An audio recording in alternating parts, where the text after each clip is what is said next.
Police ने एक बड़ा खुलासा करते हुए 2 दिन पहले हुई हत्या का राजफाश किया है। पुलिस ने इस हत्या में लिप्त 3 बदमाशों को गिरफ्तार कर लिया है। आपको बता दें कि राजनेता के पास 2 दिन पहले एक स्कूटी सवार युवक का शव सड़क किनारे मिला था, जिसकी पहचान लालाराम मीणा के रूप में हुई थी। पुलिस ने हादसे के वक्त मौके से साक्ष्य जुटाए तो माजरा कुछ और ही लगा, तो पुलिस जांच में जुट गई।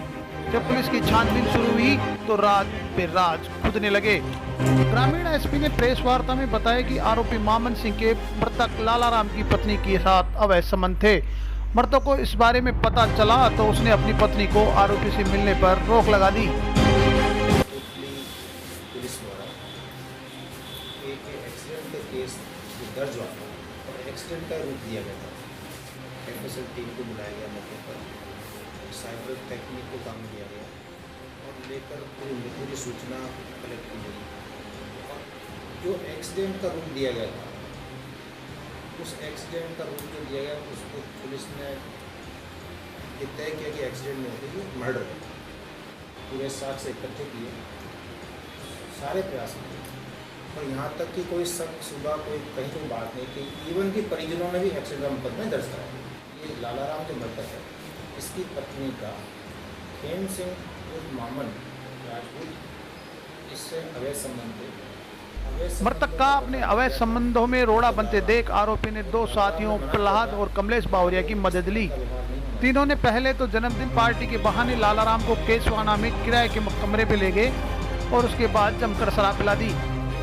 उसके बाद बांसु रोड होते हुए गांव जाने के लिए निकले और रास्ते में मौका पाकर पत्थर से कुचलकर उसकी हत्या कर दी। इतना ही नहीं, हत्या के बाद केस को हादसे का रूप देने के लिए तीनों ने उसे राजनोता के पास दादू का मोड़ पर पटक दिया और घटना स्थल पर मृतक की स्कूटी को इस तरह से पटका कि वो किसी अन्य गाड़ी से भिड़ी हुई दिखे। पुलिस को इस केस में फिलहाल मृतक की पत्नी की भी मिलीभगत की आशंका लग रही है। और मार के और लाके यहाँ पर उसी गाड़ी से यहाँ पे राजनगर मोड़ पर डाल दिया और पूरा एक एक्सीडेंट का रूप देने का प्रयास किया।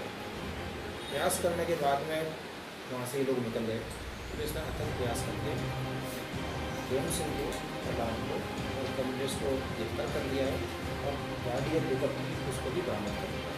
पुलिस अनुसंधान कर रही है, लेकिन ये मैं कह सकता हूँ कि बहुत ही सात्विक तरीके से इन लोगों ने मर्डर करके दुर्घटना का रूप देने का पूरा प्रयास किया।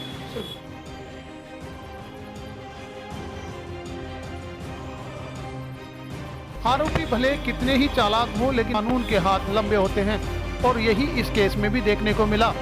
फिलहाल पुलिस तीनों आरोपियों की गिरफ्तारी के बाद मृतक की पत्नी से भी पूछताछ शुरू करेगी।